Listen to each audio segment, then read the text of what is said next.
जाति पंथों के बंटवारे, झूठ कहावे तेरे द्वारे, तेरे लिए सब एक समान, कोई हिंदू न कोई मुसलमान, सारा जग तेरी संतान, सबको सन्मति दे भगवान। गुरु पूर्णिमा भारत की गुरु परंपरा, ऋषि वेद परंपरा, सनातन परंपरा का बहुत ही गौरवमय, पूर्णता प्रदान करने वाला पर्व है। अलग अलग कारणों से पूरी दुनिया में इस्लाम, ईसाईयत, कम्युनिज्म, कैपिटलिज्म, भौतिकवाद और अलग अलग प्रकार के वैचारिक उन्माद, intellectual terrorism, religious terrorism, political economic terrorism आदि, मेडिकल टेररिज्म, एजुकेशनल टेररिज्म सब एक्सपोज हो चुके हैं। और ऐसे में सबकी दृष्टि भारत की ओर है कि भारत से पूरी दुनिया को शिक्षा के क्षेत्र में, चिकित्सा के क्षेत्र में, पारिवारिक जीवन में, सामाजिक, आर्थिक, राजनीतिक जीवन में एक दिशा मिलेगी। ये दिशा देने का काम भारत गुरु देश के रूप में करता रहा है और इसीलिए भारत विश्व गुरु रहा है। भारत अपनी इस भूमिका में पुनः आए, इसके लिए मैं 100 करोड़ से अधिक सनातन धर्मियों से आह्वान करना चाहूंगा कि गुरु पूर्णिमा पर हम गुरुओं के सच्चे प्रतिनिधि बने, योग तत्व को, वेद तत्व को, सनातन तत्व को अपने जीवन में, अपने आचरण में धारण करें। हमारे आचरण से किसी भी प्रकार से हमारी गुरु, ऋषि, वेद और सनातन परंपरा कलंकित नहीं होनी चाहिए। ऐसा श्रेष्ठ आचरण हमको करना चाहिए जिसका अनुसरण करने में देश ने, पूरी दुनिया गौरव अनुभव करे। और इसीलिए मैं बार बार कहता हूं, ये गुरु पूर्णिमा का पर्व सनातन धर्म को युग धर्म के रूप में प्रतिष्ठापित करने का पर्व है। हम सब संकल्पित हो, अपने गुरुओं के प्रति कृतज्ञता रखते हुए, गुरुओं के प्रतिनिधि बन करके, मैं भगवान का अंश हूं, मैं ऋषि ऋषिकाओं का वंशधर हूं और मैं सनातन धर्म का, भगवान राम कृष्ण का, अपने ऋषि ऋषिकाओं की पावन परंपरा का साक्षात विग्रहवान रूप होकर के जीवो। ये संकल्पित होने का दिन है ये गुरु पूर्णिमा। दुकानों पे, ढाबों पे, रेस्टोरेंट पर अपनी पहचान बतानी होगी। जब रामदेव को अपनी पहचान बताने में कोई दिक्कत नहीं है तो रहमान को क्यों दिक्कत होनी चाहिए? तो अपने नाम पर तो सबको गौरव होता है, तो नाम छिपाने की कोई जरूरत नहीं है।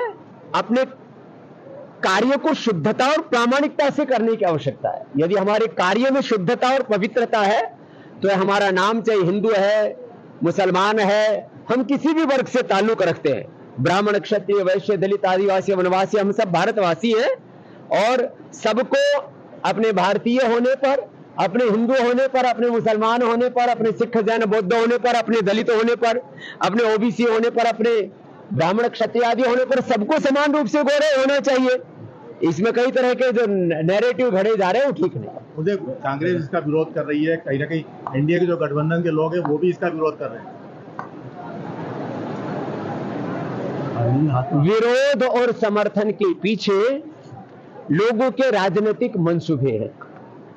विरोध तो लोग मोदी जी का भी कर रहे हैं कि मोदी जी संविधान के लिए खतरा हैं, लोकतंत्र के लिए खतरा हैं, मोदी जी ओबीसी के लिए खतरा है, मोदी जी दलितों, मुसलमानों के लिए खतरा हैं, और फिर उनके प्रति पूरे देश में एक घृणा और नफरत का माहौल तैयार करके कि देवतुल्य देश के प्रधानमंत्री को ही लोग मारने के लिए खड़े हो जाएं, जैसे ट्रंप के खिलाफ खड़े हो गए थे, ऐसे जैसे उनके कान के पास से गोली होकर के गुजरी।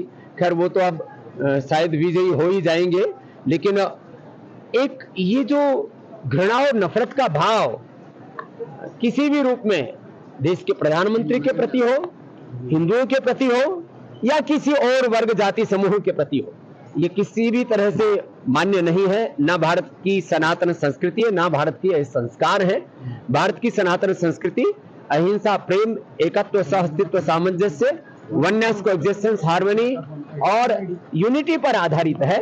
इसलिए हम सब मिलकर रहे।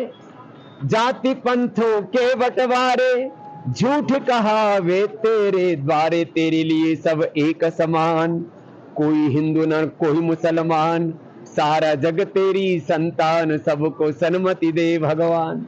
दिल्ली में केदारनाथ जी का मंदिर बन रहा है, उसको लेकर संतों का काफी विरोध है। क्या ऐसा होना चाहिए कि प्रतिष्ठित मंदिरों की कॉपी बननी चाहिए?